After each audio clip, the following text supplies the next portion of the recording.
Dr. Bala, on the state of the economy, there will be a temporary surge in liquidity for banks. I expect the entire amount to be deposited, 3.62 lakh crore. So, do you think this is relief for our banking system, which has seen tight liquidity in the recent past, and also due to inflation, has moved to a much higher interest rate regime? Will this be relief?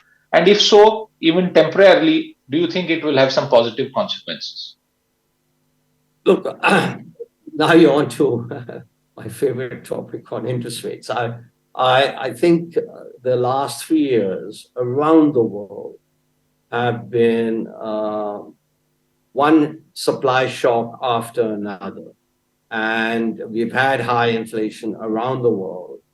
And I believe, given that these supply shocks are over, so, you know, I think our interest rates are very high at present, real interest rates, that is. And, you saw the PPI is zero and or negative even. And these are all pointers towards a further decline in inflation. So, and therefore interest rates. And then that's a further impetus to growth. Our banking system is in very good shape. NPAs are very, very low. And I think with this further decline, with flush with liquidity in the banks, interest rates will come down. And that's, and again, a big, big positive for the economy and for One quick, growth. And mind you, one last thing that, the Western world has overreacted, as I've written, to the supply shocks, especially now the latest supply shock coming from the war in Ukraine. But we are seeing signs of improvement everywhere. And if the U.S. And the developed world enters into a mini recession, if there is a recession, it won't be very long lasting. But therefore, all the more reason that our economy is very healthy, and it can become healthier if our real interest rates go down, deposit rates go down, lending rates go down. Win-win. uh, win-win. And one quick final point, since you mentioned these reasons, when do you think it is time for the RBI to turn a full pivot as far as rates are concerned?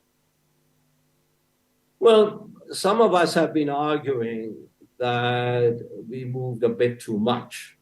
So therefore, including some members of the MPC. Um, and I think, look, within 3 months, I see a chance for us to lower rates. And therefore, as you would phrase it, move the pivot. But I do think lower rates are there in the offing, both for India and for the US and for the Western world. And that is, we are going through a phase of lower growth, um, precisely brought about by the extreme reaction in the Western world to, I have likened it to how we always did monetary policy. There was a supply shock, there was a drought. Oh my God, prices have gone up. Let's raise interest rates. That's exactly what the Western world has done. To a supply shock, not a demand shock, they have raised rates. They had inflation, no question about it, but they raised rates in the thinking that raising the rates will lower the inflation rate. Whereas I think the inflation rate would come down as the supply shock receded into the background. As when there's a drought, you imported food, and there went the food inflation. So I think I am very optimistic for world growth next year and onwards, and I'm very optimistic for world growth, for domestic GDP growth in India. If you like the video, do like, comment, share and subscribe.